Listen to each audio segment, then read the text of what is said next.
1, 2, 3, 4, 5,000. Oh, Utang naman ako 5,000. 5,000? Bakit? Kuya Bobo. Jazz, Oh. yung utang mo sa akin, kailan mo babayaran? Kuya Jazz, 5,000 na, Kuya Jazz. Yung Ko naman, 5,000 napakadamot ko ibigay mo na, naman. Kuya. Kaya naman, Kuya, nakakbayaran di ba? ko naman sa katapusan. Amin na, Kuya Jazz. tagal na yan. Sino ang mas nakaka-stress? Yung mangungutang o yung maniningil? Yung maniningin.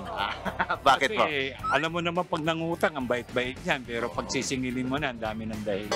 Hanggang katapusan, sasabihin, hanggang ilang katapusan na, wala pa rin. Madalas dito, hindi. Talaga ba? Kaya nga lugi Bombay dito eh. Yung maniningil, Maniningil. Bakit po?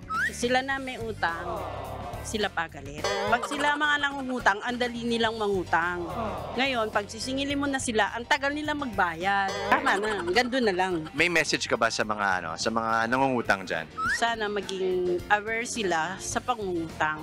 Kasi kailangan din naman namin na inuutangan ang pera, hindi lang naman ano yan, ang hirap kitain ng pera para ipahiram lang sa kanila tapos ang hirap ibalik dito. Sa mga naniningil, Oo. yun lang, talagang pasensya ang kailangan. Baka lalong di ka nila bayaran. Collectors, please don't harass or else debtors will not pay. Oh! So hindi na tuloy ako nagbayad lalo, na bad credit tuloy ako. Ala, sa credit card. So manual na lang sa mga tao. Oo. Ayan, sila ate. Siya pala yung tinutukoy niyo.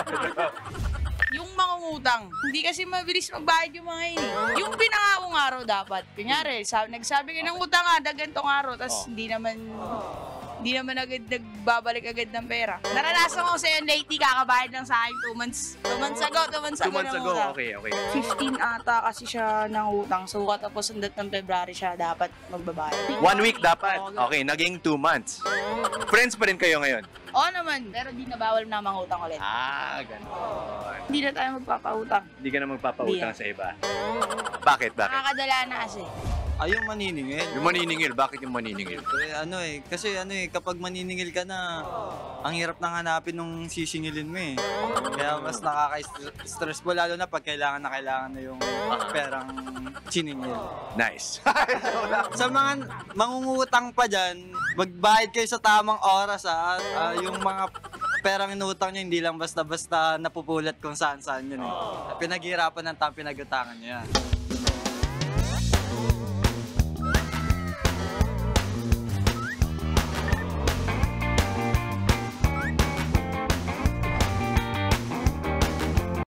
Mga kapatid, Justin Quirino po. Masayang kwentuhan at makapulahang informasyon ang hatid namin tuwing umaga. Kaya mag-subscribe na at mag-follow sa social media pages ng News 5.